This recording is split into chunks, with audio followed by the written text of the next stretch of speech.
आज आपण मराठी विषयामध्ये भाषा आणि कौशल्य विकास या पुस्तकामधून तिसरा आणि चौथा पाठ याची स्वाध्यायकृती अभ्यासत आहोत.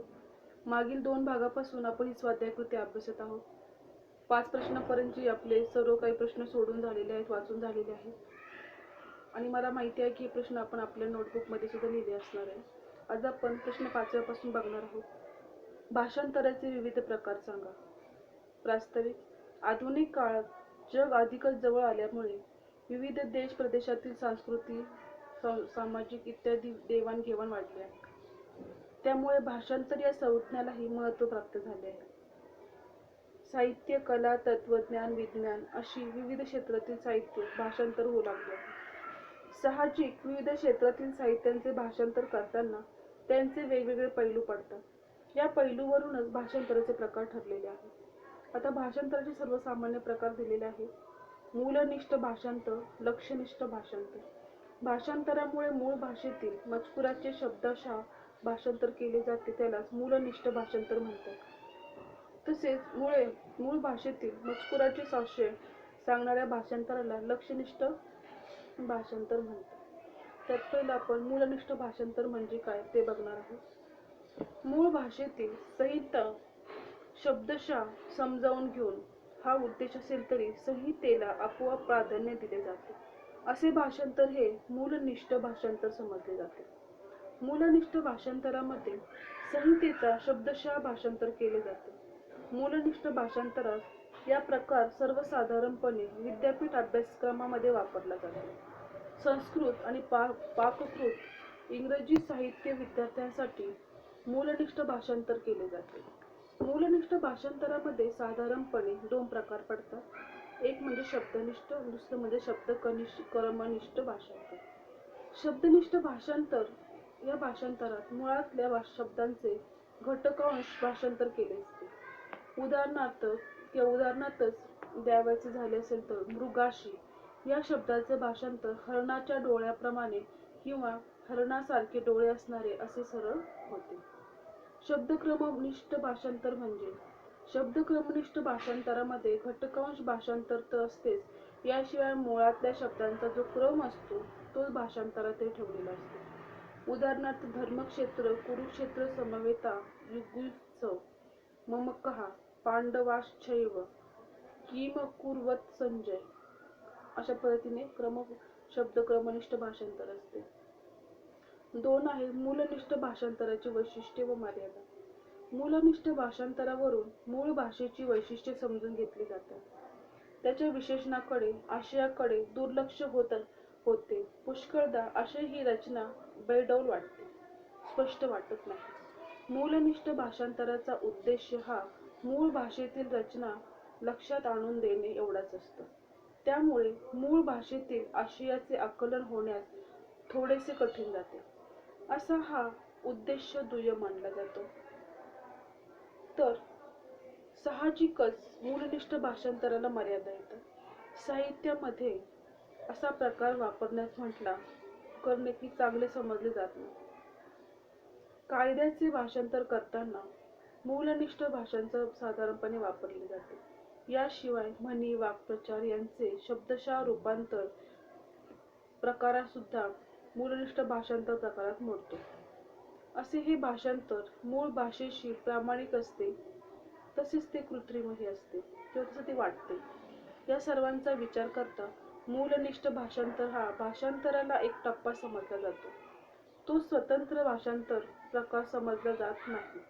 तो एकसुरी भाषांतर प्रकार वाटतो. 2 आहे लक्ष्यनिष्ठ भाषांतर. लक्ष्यनिष्ठ भाषांतर हे मूलनिष्ठ भाषांतरापेक्षा आव्हानात्मक समजले जाते. मूळ भाषेतील मजकुराचा आशय सांगणारे भाषांतर म्हणजे लक्ष्यनिष्ठ भाषांतर होय. तर या भाषांतरामध्ये ज्ञानप्रसार, विचाराचे संवर्धन या भाषांतराचा मुख्य हेतू असणार आहे. लक्ष्यनिष्ठ भाषांतरामध्ये वैचारिक अधिष्ठानाकडे जास्तीत जास्त लक्ष दिले जाते. यामुळे आशय किंवा अर्थ हाच महत्त्वाचा गाभा असतो. लक्ष्यनिष्ठ भाषांतराकडे विचारांचे साधन म्हणून पाहिले जाते आणि ते असल्यामुळे लेखनातील विचार अन्य भाषेत कशा प्रकारे चपखळपणे परिवर्तित करता येतील यावरच लक्ष केंद्रित केलेले असते. भाषेचे वैशिष्ट्ये, तिचे जडणघडण असा विचार सांगण्याचा जास्त भर दिला जातो. विशेष करून लक्षनिष्ठ भाषांतर हा एक प्रकारचा व्यावहारिक तांत्रिक लेखन प्रकार आहे. त्यामध्ये विशेष करून साहित्यिक आशय गाभारा गर्भता पकडणारे शब्द भाषांतरही भाषेचे निवडले लागतात. मूळ आशयाचा धक्का न लावता भाषांतरित भाषेतील सहजता सांभाळत केलेले भाषांतर तसेच भाषांतर हे भाषांतर न वाटणे ही लक्षनिष्ठ भाषांतराची मुख्य वैशिष्ट्ये आहेत. आता लक्षनिष्ठ भाषांतरामध्ये मूलनिष्ठ भाषांतराप्रमाणे शब्द वाक्य यांचा रचनाक्रम स्वीकारण्याची आवश्यकता नसते. मूळ भाषेतील आशय धाटणी यानुसार भाषांतर केले जाते. त्यामुळे हे भाषांतर स्वाभाविकपणे वाटत नाही. ही एक प्रकारे पुनर्निर्मिती असते. मूळ कलाकृतीला कुठेही धक्का न लावता, तिचा घाट न बदलता, परंतु स्वाभाविकतेचा आविष्कार असलेला भाषांतर होईल अशी शब्दरचना करून लक्षनिष्ठ भाषांतर केले जाते. विदा करंदीकरांनी केलेले शेक्सपियरच्या ऑथेल्लो चे भाषांतर लक्षनिष्ठ भाषांतर होय. असे भाषांतर करताना घ्यावयाची काळजी म्हणजे हे भाषांतर वाचताना मूळ कृतीने स्मरण झाले पाहिजे. मूळ कृतीकडे लेखक आकृष्ट झाले पाहिजे. त्याला मूळ कृती वाचण्याची प्रेरणा त्या भाषांतरामधून मिळाली पाहिजे. अशा हेतूने लक्षनिष्ठ भाषांतर केले जाते. यामुळे यामध्ये भाषांतर करताना फक्त आशय व्यक्त करणे हे हेतू नसून त्यातील सौंदर्य अनुभवांची प्रतिनिर्मिती करणे आवश्यक आहे. लक्षनिष्ठ भाषांतरानेही दोन प्रकार मांडले जातात.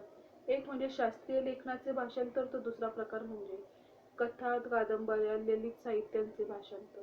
कथा कादंबऱ्या यांचे यामध्ये तर लक्षनिष्ठ भाषांतराची गरज अधिक असते. कथा कविता इत्यादी ललित साहित्यांच्या भाषांतरामध्ये भाषा हे माध्यम नसल्यामुळे हे एकच माध्यम भाषा असल्यामुळे भाषेतून व्यक्त होणाऱ्या भावाविष्काराचे पदर उलगडण्यावर भाषांतराचा भर असतो. भावाविष्कार म्हणजे मनातले भाव. मूळ लेखनातील सहजता प्रसन्नता विचार मांडणीच्या पद्धतीमुळे खेळकरपणा किंवा उपहासात्मक भाषांतराचा आणखी पद्धतीने थोडक्यात काय तर उद्दिष्टांच्या जास्तीत जास्त जवळ जाण्याची क्षमता अशा भाषांतरामध्ये अधिक अपेक्षित असते. ब आहे भाषा व्यवहारानुसार भाषांतराचे प्रकार. 1. शास्त्रीय ग्रंथाचे भाषांतर. 2. ललित साहित्यांचे भाषांतर. 3. धर्मग्रंथाचे भाषांतर. 4. वैचारिक ग्रंथाचे भाषांतर असे 4 प्रकार पडतात. त्यातील पहिला प्रकार आहे शास्त्रीय ग्रंथाचे भाषांतर. शास्त्रीय ग्रंथात नेमकी आशय सांगण्यावर भर असतो. यामध्ये इतर फापट पसाऱ्याची अपेक्षा नसते. त्यामध्ये अगदीच मोजक्या शब्दामध्ये आवश्यक असते. शास्त्रीय ग्रंथाची भाषा ही परिभाषेनिष्ठ असते. शास्त्रीय ग्रंथाचे भाषांतर करताना लक्ष्य भाषेतील त्या विषयातील स्वाभाविकच वाटणे अशी परिभाषा तयार केली पाहिजे. शास्त्रीय ग्रंथाचे भाषण किंवा भाषांतर हे ललित ग्रंथाच्या भाषांतरापेक्षा सोपे मानले जाते, पण ते तसे मुळीच नाही. पारिभाषिक शब्द शोधणे, त्यांचा नेमका वापर करणे हे फार कठीण काम आहे. एखाद्या या विषयाचा मोठा अभ्यास नसेल, परिभाषायुक्त भाषण नसेल आणि त्याला भाषांतराची सवय नसेल तर त्या व्यक्तीला त्या शास्त्रीय विषयातील ग्रंथांचे भाषांतर करणे अशक्य किंवा अवघड होईल. 2. ललित साहित्यांचे भाषांतर. कथा कादंबऱ्या नाटक कविता हे ललित साहित्याचे प्रकार आहेत. अशा विषयाचे भाषांतर करणे हे फार कठीण काम आहे. इथे कमी शब्दात जास्त आशय अर्थ असणारी भाषा आवश्यक असते. या ललित साहित्यात निवेदन वर्णन चिंतन संभाषण इत्यादी कथाकारांचा ओघ कायम राखणे, व्यक्तिदर्शन करणे, पात्र प्रसंग यांची विविधता सांभाळणे, स्वतः लेखनाची कल्पनाशक्ती वापरणे अशी कार्य करावी लागतात. ललित साहित्यात त्या त्या विषयानुसार भाषा वापरावी लागते. ग्रामीण दलित साहित्यात महाराष्ट्रातील बोलीभाषा जी आहे ती मृत्युंजय ययाती यासारख्या कादंबरीमध्ये पौराणिक ऐतिहासिक भाषा आढळते. ललित साहित्याचे सांस्कृतिक संकेत सामाजिक संकेत यांचा वापर मोठ्या प्रमाणात आढळतो. त्यांचे भाषांतर करणे हे एक कठीण काम असते. 3 आहे धार्मिक ग्रंथाचे रूपांतर किंवा भाषांतर. धार्मिक ग्रंथाचे भाषांतरही शास्त्रीय ग्रंथाप्रमाणेच आटोपशीर लागते. वेद, बायबल, कुराण यासारख्या ग्रंथांना मंत्राक्षरांचा दर्जा प्राप्त झालेला असतो. अशा ग्रंथांचे भाषांतर करायची कुणी फारशी धजत नाही, कारण त्यामध्ये भक्तांच्या रोषाला बळी पडावे लागते. धार्मिक ग्रंथाच्या भाषांतरामधली अडचण अशी की मूळ ग्रंथातील संकल्पना लक्ष्य भाषेची आणता येत नाही. धार्मिक लोक इतके कट्टर असतात की ते यातील तडजोड करायला तयार होत नाही. धार्मिक ग्रंथाचे भाषांतर हे देखील एक प्रकारचे परिभाषानिष्ठ भाषांतर आहे. भाषांतरकाराने त्या त्या धार्मिक ग्रंथाचा अगदी काटेकोर अभ्यास करून मग अशा ग्रंथाच्या भाषांतराला हात लावावा किंवा हात घालावा. 4 आहे वैचारिक ग्रंथाचे भाषांतर. वैचारिक ग्रंथाचे भाषांतर हे देखील शास्त्रीय ग्रंथाच्या जवळ जाणारे भाषांतर आहे. पण वैचारिक ग्रंथाचा एक प्रबल भाषा असतो ही लक्ष्य भाषेची आणखी गरज असते. भाषांतरकाराने मूळ ग्रंथाचे व्यासंगी अभ्यास केला तरच त्याला ग्रंथाचा साजेसा लक्ष्य भाषेचा प्रभाव किंवा प्रकार उपलब्ध होईल. वैचारिक ग्रंथासाठी प्रमाणलिखित भाषा वापरली जाते. परिभाषेचा प्रभाव कमी इथे होत जातो तर अलंकारिक भाषेचा वापर वाढतो, असे बहुतेक वेळी वैचारिक ग्रंथामध्ये आढळते. आता क आहे बदलत्या काळानुसार भाषेचे प्रकार बदलतात. एक आहे मौखिक भाषांतर, दुसरा आहे संगणकीय. आता मौखिक भाषांतरात दुभाषी भाषांतर, शीघ्र भाषांतर, साक्षात भाषांतर अशा विविध नावाचे मौखिक भाषांतर ओळखले जाते. भाषा आपल्याला समजते व आपल्या भाषा त्यांना समजत नाही. अशा वेळी त्या व्यक्तीशी संबंध आला तर दुभाषीचे सहाय्य घ्यावे लागते.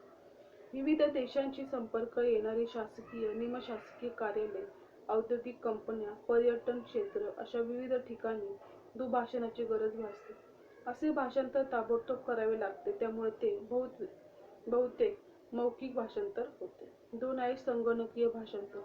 संगणकीय भाषांतरात ह्या आजच्या काळातील आधुनिक प्रकार आहे. मात्र या भाषांतराचे तंत्र अद्याप पूर्ण विकसित झालेले नाही.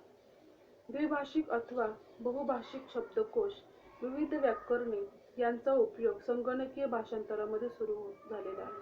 मानवी भाषांतराचे विश्लेषण करणे, त्यांचे कोश तयार करणे, लिपी तयार करणे, त्यांचे भाषांतर करणे यासाठी संगणकाचा वापर कसा करता येईल याचा अभ्यासकांनी सुरू केलेला आहे.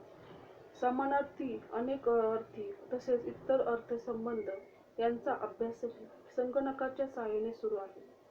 मूलनिष्ठ व लक्ष्यनिष्ठ या दोन्ही भाषांतर प्रकाराचा विचार करता मूलनिष्ठ भाषांतरापेक्षा लक्ष्यनिष्ठ भाषांतर हा एक प्रकारचा अधिक व्यापक आहे.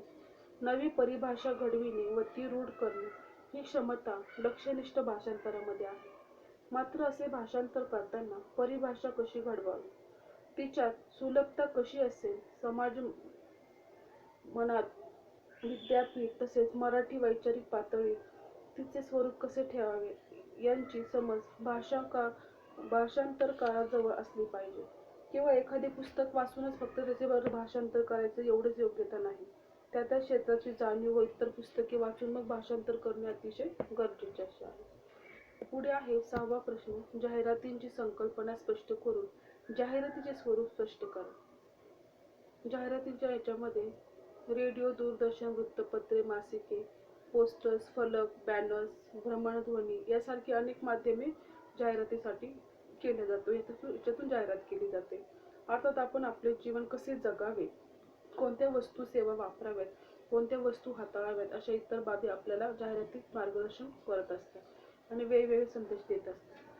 अर्थ जाहिरात म्हणजे ॲडव्हर्टायझिंग हा एक मूळ लॅटिन किंवा व्हेर्टो या शब्दापासून तयार झालेला आहे. ॲड म्हणजे कडे व व्हेर्टो म्हणजे वळणे, कडेवाळा असा अर्थ होतो. पूर्वीच्या काळी लावण्यात येत असलेले फलक आणि आजच्या जाहिरातींचे फलक याचा उद्देश एकच असतो. फलक लावून लोकांचे लक्ष आकर्षित करण्याच्या उद्देशाने जाहिरातींचा जन्म झाला. जाहिरात कला अगदी प्राचीन काळापासून अस्तित्वात आहे, मात्र त्यामुळे ती आजच्या सारखी नावारूपास आलेली नव्हती. दरम्यानच्या काळात छापणाऱ्यांचा शोध लागला, नवनवीन माध्यम आली आणि जाहिरात क्षेत्रांची झपाट्याने प्रगती झाली. आज मात्र माहिती पुरविण्याबरोबरच आपला माल विकत घेण्यास ग्राहकास प्रवृत्त करणे आणि नवनवीन बाजारपेठा निर्माण करणे हा जाहिरातीचा प्रमुख एक प्रकारचा उद्देश झालेला आहे. त्याची व्याख्या पुढे दिलेली आहे. प्राचार्य बॉर्डर श्री स्टार्स यांनी त्याची व्याख्या वेगवेगळ्या प्रकारे त्यांच्या मतानुसार पुढे दिलेली आहे. आता जाहिरात लेखनाचे स्वरूप. एक म्हणजे संदेश वाहनाचा मार्ग. उत्पादन कोणत्या ना कोणत्या वस्तूंची निर्मिती करत असतो. उत्पादक निर्मिती केलेल्या मालाची विक्री करण्यासाठी आपण कोणता माल निर्माण केला आहे, त्याची खासियत काय आहे, हा माल याची गुणवत्ता याच्या दृष्टीने चांगला कसा आहे, या सर्व गोष्टी ग्राहकापर्यंत पोहोचवणे आवश्यक असते.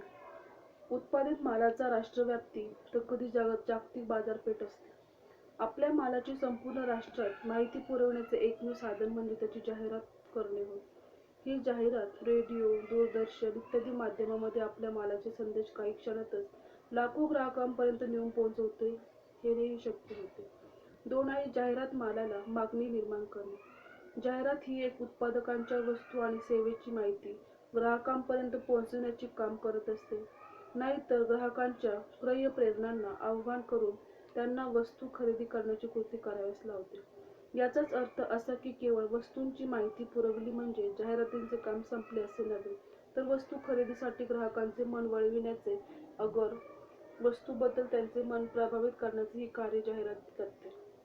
3 आहे जाहिरातीमुळे विपणन वृद्धी वाढते. प्रत्येक उत्पादनाची विपणन उद्दिष्टे असतात. ही उद्दिष्टे विपणन विभागाकडे नियोजित करून साध्य करण्याचा प्रयत्न केला जातो. त्यासाठी अनेक मार्गांचा अवलंब केला जातो. कोणत्याही उत्पादन कंपनीची विपणन वृद्धी ही वस्तू, तिची किंमत किंवा तिचा दर्जा, तिची जाहिरात या 5 गोष्टींवर अवलंबून असते. तिची योग्यता, याचा अर्थ विपणन वृद्धी होण्यासाठी योग्य वस्तूंची योग्य भावाची किंवा योग्य भागासाठी निवड केली जाते. संबंधित वस्तूंची मोठ्या प्रमाणात जाहिरात केली जाते.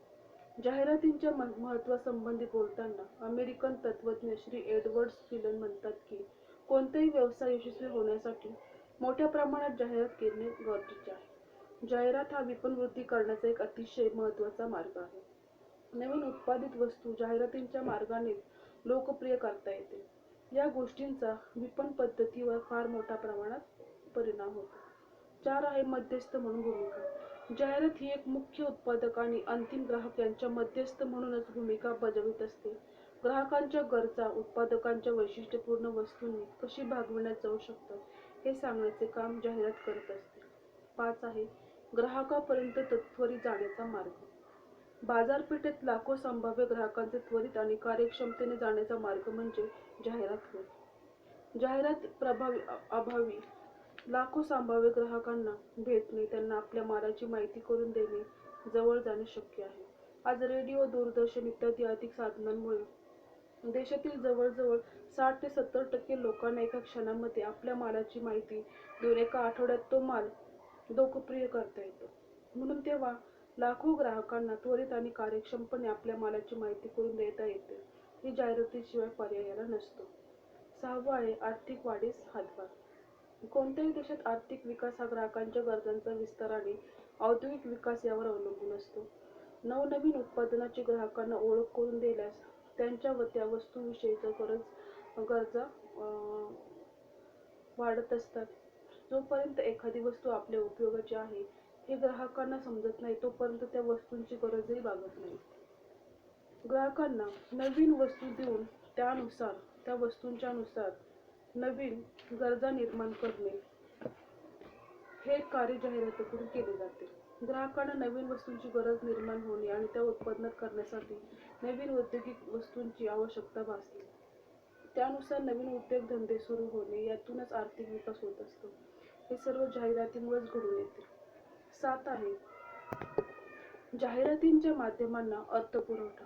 वर्तमानपत्रे माध्यमांना अर्थपुरवठामध्ये वर्तमानपत्रे, मासिके, दूरदर्शन, आकाशवाणी केंद्रे इत्यादी जाहिरातींच्या माध्यमांना जाहिरातीपासून फार मोठे उत्पादन मिळत असते. जाहिरात हा एक आर्थिक स्रोत आहे. थोडक्यात त्याचा समारोप आपण काय करू शकतो? थोडक्यात विपणन व्यवस्था, प्रसिद्धी, नावलौकिक, रोजगार, मान्यवर, नेते, कलावंत, विविध औषध, शैक्षणिक साहित्य, धार्मिक सण, उत्सव, खेळ, क्रीडा स्पर्धा, महोत्सव, सभा, संमेलने, विविध सेवांसाठी वाढदिवसे, निधन वार्ता, लग्न विधी, वधूवर संशोधन, ज्योतिष हे सर्व जे प्रकार आहेत, हे जे विविध प्रकार आहे यामध्ये या सर्व बाबींमध्ये जाहिरात करून लोकांना किंवा लोकांचा योग्य तो प्रतिसाद विविध माध्यमांच्या द्वारे आपल्याला मिळवता येतो. तर अशाच प्रकारे आज आपण 5-6 हे 2 प्रश्न अभ्यासले आहेत. हे सर्वात मोठमोठे प्रश्न आहेत. त्यामध्ये आपण त्यांचे उपप्रकार आणि त्यांचे महत्त्व आज समजून घेतलेले आहे. पुढच्या भागामध्ये आपण प्रश्न 7व्या पासून अभ्यासणार आहोत. दृकश्राव्य माध्यमासाठी जाहिरातीचे लेखन कसे करावे. आता आपण जेवढं काही प्रश्नांची माहिती घेतली, वाचलंय, समजून घेतलंय, तुम्ही ते घरी व्यवस्थित समजून घ्यायचंय, वाचायचं आहे आणि आपल्या मराठीच्या बुकमध्ये प्रश्न उत्तरे लिहायची आहे. धन्यवाद.